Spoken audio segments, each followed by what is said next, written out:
नमस्कार, धन दौलत लेकर हाजिर हूं मैं विवेक लॉ। धन दौलत में आज बात होगी निवेश के एक ऐसे तरीके की जिसकी बदौलत जेब या बैंक में रखा आपका पैसा तेज रफ्तार से बढ़ना शुरू हो सकता है। निवेश के इस शानदार विकल्प को हम सब म्यूचुअल फंड के तौर पर जानते हैं। शेयर बाजार में आपके पैसे को बढ़ाने का काम म्यूचुअल फंड्स ही कर सकते हैं। कैसे आपको करना चाहिए म्यूचुअल फंड्स में निवेश और कैसे इससे मिलेगा ज्यादा से ज्यादा फायदा। पिछले कुछ महीनों में शेयर बाजार में काफी ज्यादा उतार चढ़ाव देखने को मिला है। गिरावट की आंधी में निवेशकों ने बगैर सोचे समझे शेयरों में खरीद फरोख्त की और उन्हें नुकसान भी उठाना पड़ा। बेशक शेयर बाजार निवेश का सबसे बेहतरीन जरिया है, लेकिन इससे मुनाफा कमाने के लिए बेहद सावधानी की भी जरूरत है। कैसे शेयर बाजार में किया गया निवेश हो सकता है फायदेमंद, देखते हैं यह खास रिपोर्ट।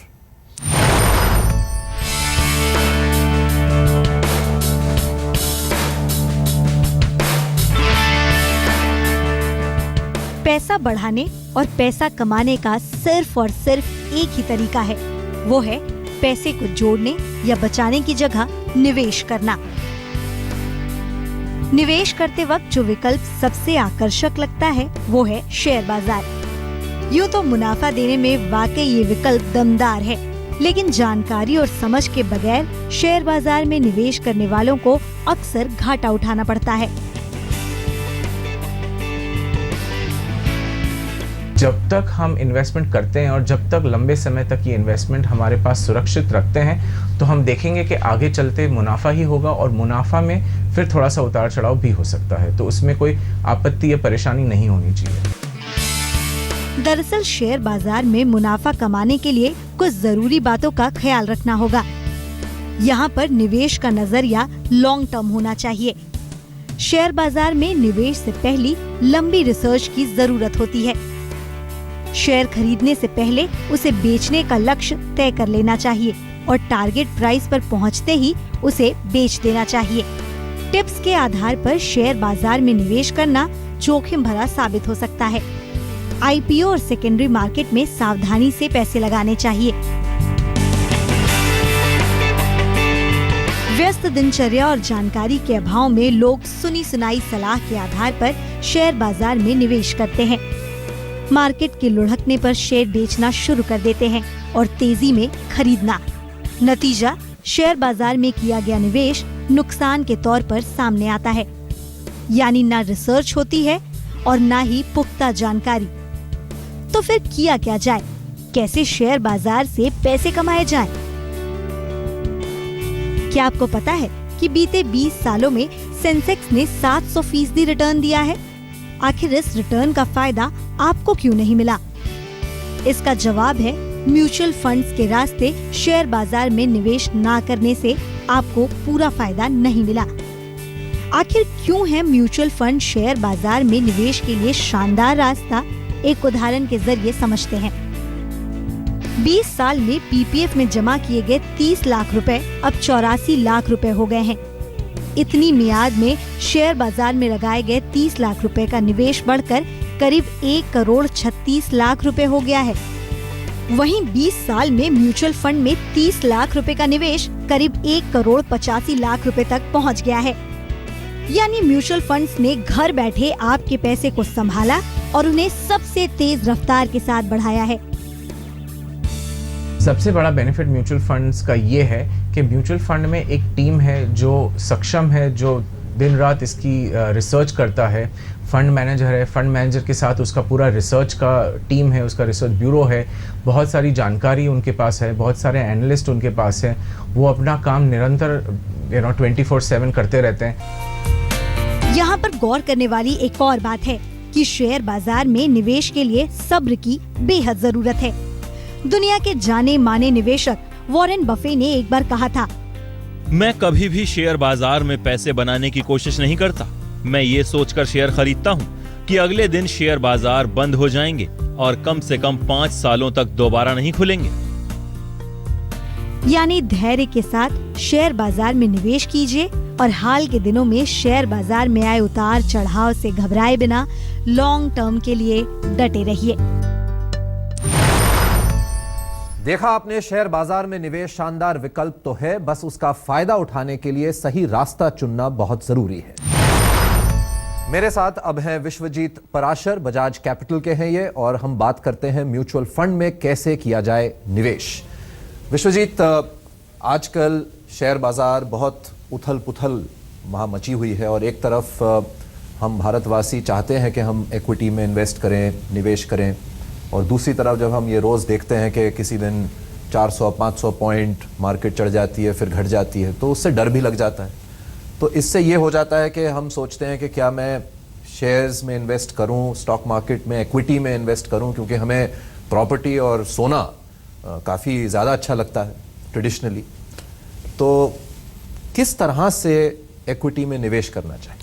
जी बिल्कुल विवेक, अगर आप देखें तो 90% लोग स्टॉक मार्केट में निवेश नहीं करते हैं, क्योंकि एक माइंडसेट है कि इसमें पैसा डूब जाएगा, और बहुत लोगों का डूबा भी है।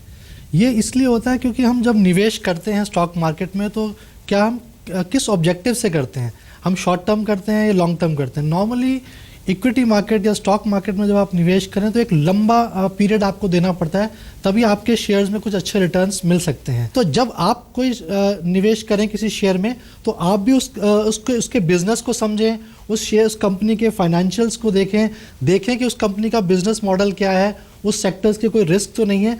ये सब रिसर्च करके ही आप उस शेयर में खरीदें, और अगर आप लॉन्ग टर्म खरीदते हैं तो शायद उसमें अच्छे रिटर्न्स आने के चांसेस रहते हैं।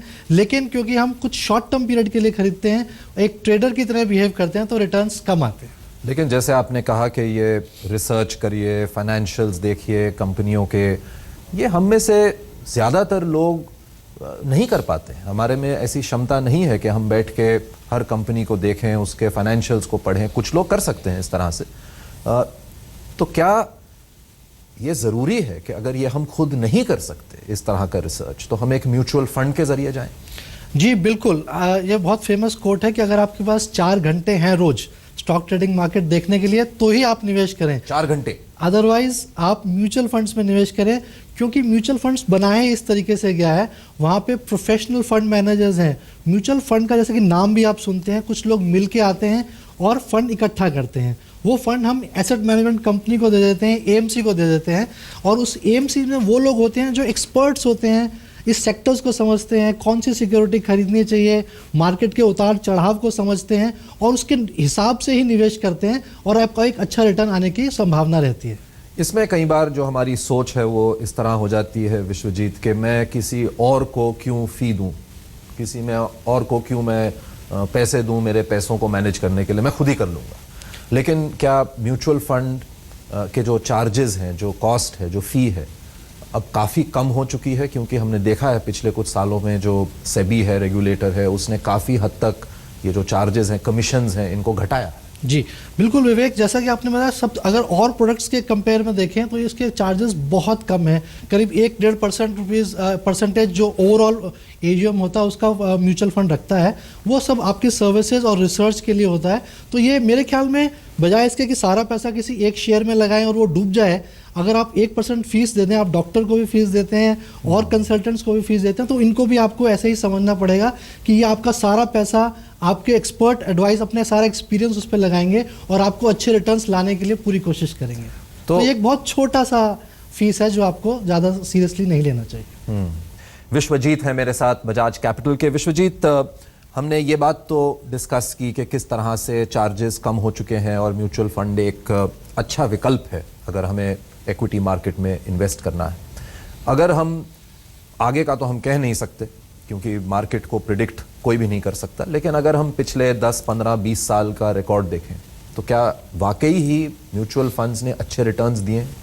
जी बिल्कुल विवेक, कुछ फंड्स तो ऐसे हैं जो अगर आपको चूज़ करना पड़ेगा कि आपका ऑब्जेक्टिव क्या है, बट अच्छी म्यूचुअल फंड स्कीम्स ने बहुत अच्छे रिटर्न्स भी दिए हैं, मार्केट को बहुत पीछे बीट कर दिया है। इवन स्टॉक के कई जो रिटर्न्स आते हैं उनसे भी बहुत अच्छे रिटर्न्स म्यूचुअल फंड्स ने दिए हैं, चाहे वो इक्विटी, डाइवर्सिफाइड इक्विटी फंड है या डेट फंड्स हैं, डिपेंडिंग ऑन दैट, लेकिन बहुत अच्छे रिटर्न्स रहे हैं। और अगर उसमें एसआईपी की स्ट्रैटेजी ले लेते हैं तो और भी अच्छा रहता है, जिससे क्योंकि उससे आप मार्केट के उतार चढ़ाव से भी बच जाते हैं और एक लॉन्ग टर्म में एक अच्छे रिटर्न्स आने के संभावना है। एसआईपी आपने कहा जिसको सिप भी कहते हैं, लेकिन हम में से कई लोग इसको ठीक से समझ नहीं पाते हैं, ज़रा समझाइए क्या होता है SIP। जी, सिप एक ऐसा कॉन्सेप्ट है जिसको जैसे नाम बोल रहा है सिस्टमैटिक इन्वेस्टमेंट प्लान। तो अगर आप मार्केट के उतार चढ़ाव में नहीं जाना चाहते हैं, टाइमिंग्स में नहीं जाना चाहते हैं कि मार्केट कब ऊपर है कब नीचे है, तो ये सिप एक अच्छा विकल्प है जिसमें आप एक डिसिप्लिन्ड वे में आप मार्केट में इन्वेस्ट करें। यानी कि महीने की कोई एक डेट ले लीजिए जिसमें आप हर महीने आप 10,000 रुपये आप निवेश कर रहे हैं और लगातार हर महीने 10,000 रुपये निवेश कर रहे हैं। तो देखा जाता है कि लॉन्ग टर्म में एक रुपी कॉस्ट एवरेजिंग आ जाती है, तो आपका जो मार्केट का उतार चढ़ाव है उसका रिस्क जो है बहुत कम रह जाता है और रिटर्न्स जो है कभी कभार लमसम से भी सेम स्कीम में ज़्यादा आती हैं। तो ये एक बहुत सालों से देखा जा रहा है कि SIP एक एवरग्रीन स्ट्रैटेजी है अगर आप इक्विटी मार्केट में निवेश करना चाहते हैं। कई बार मैं देखता हूं कि कुछ निवेशक हैं और काफ़ी निवेशक हैं जिन्होंने 10, 15, 20, 25 म्यूचुअल फंड स्कीम्स खरीद रखी हैं या उन्हें बेची गई इस तरह से। ये भी गलत है मेरे ख्याल से, क्योंकि कोई ज़रूरी नहीं है कि आपको ज़्यादा स्कीम्स हों आपके पास। ज़रूरी ये है कि कौन सी वो 2 या 3 या 4 स्कीम्स की जो कैटेगरी है वो चुनना ज़्यादा ज़रूरी है, ना कि 50-60 स्कीमें रख लें।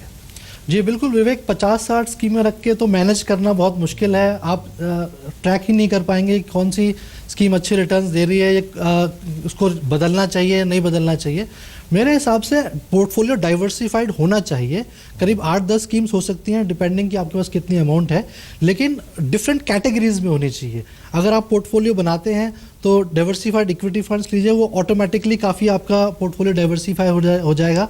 उसमें भी आप लार्ज कैप में ले सकते हैं, मिड कैप में ले सकते हैं, फ्लेक्सी कैप में ले सकते हैं, स्मॉल कैप में ले सकते हैं। तो एक अच्छा खासा डाइवर्सिफिकेशन बनाइए पोर्टफोलियो में। 2-2, 3-3 अच्छी स्कीम्स, टॉप क्वार्टाइल की स्कीम्स लीजिए उस कैटेगरी में, तो एक अच्छा खासा एक पोर्टफोलियो बन सकता है और बिल्कुल डाइवर्सिफाइड होगा और अक्रॉस द मार्केट इन्वेस्टेड होगा, तो रिटर्न्स भी अच्छा आएंगे।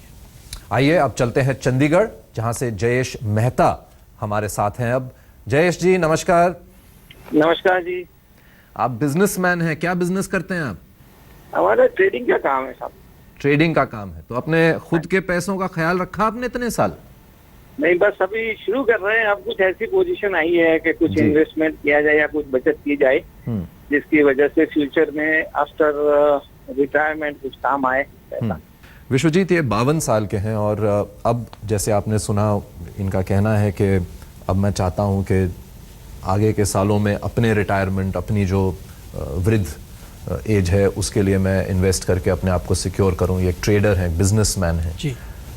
25,000 के करीब महीने में ये इन्वेस्ट करना चाहते हैं। इक्विटी का ये भी एक कहा जाता है कि क्योंकि इसमें रिस्क ज़्यादा होता है तो इसलिए आपको जैसे जैसे उम्र आपकी बढ़े तो कम रखना चाहिए इक्विटी में। तो किस तरह का आप इनको एक इन्वेस्टमेंट प्लान बनाएंगे इनके लिए? जी बिल्कुल विवेक, क्योंकि ये रिटायरमेंट प्लानिंग कर रहे हैं और इनका एक बेटा भी है जिसके शादी की बात कर रहे हैं, तो मेरे हिसाब से अभी इनकी ऐसी एज नहीं है कि इक्विटी में बिल्कुल एक्सपोजर नहीं ले सकते हैं।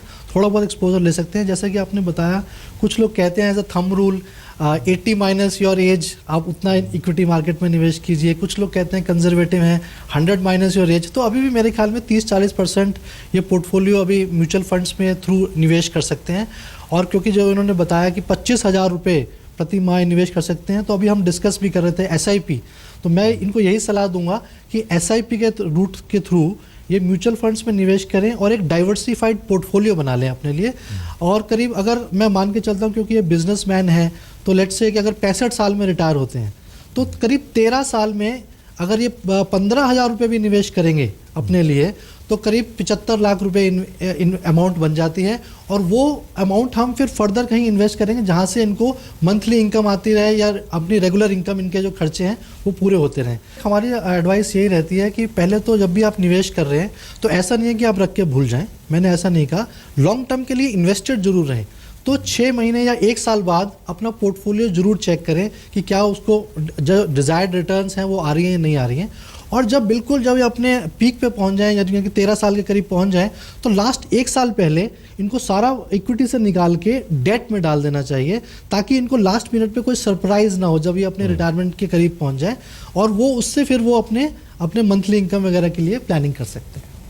बहुत बहुत धन्यवाद विश्वजीत आज आने के लिए और हमारे साथ बातचीत करने के लिए। धन दौलत में आज के लिए बस इतना ही। आपकी जेब में रखे पैसे का कैसे आप रख सकते हैं बेहतर ख्याल और कैसे निवेश के बेहतरीन विकल्पों से आपकी आमदनी में हो सकती है तेज तरक्की। ये बताने के लिए अगले हफ्ते किसी और टॉपिक के साथ हम फिर से हाजिर होंगे। अगर आपको अपने पैसों से जुड़े कोई सवाल पूछने हैं तो आप हमें लिख सकते हैं dhandaulat@aajtak.com पर। धन्यवाद।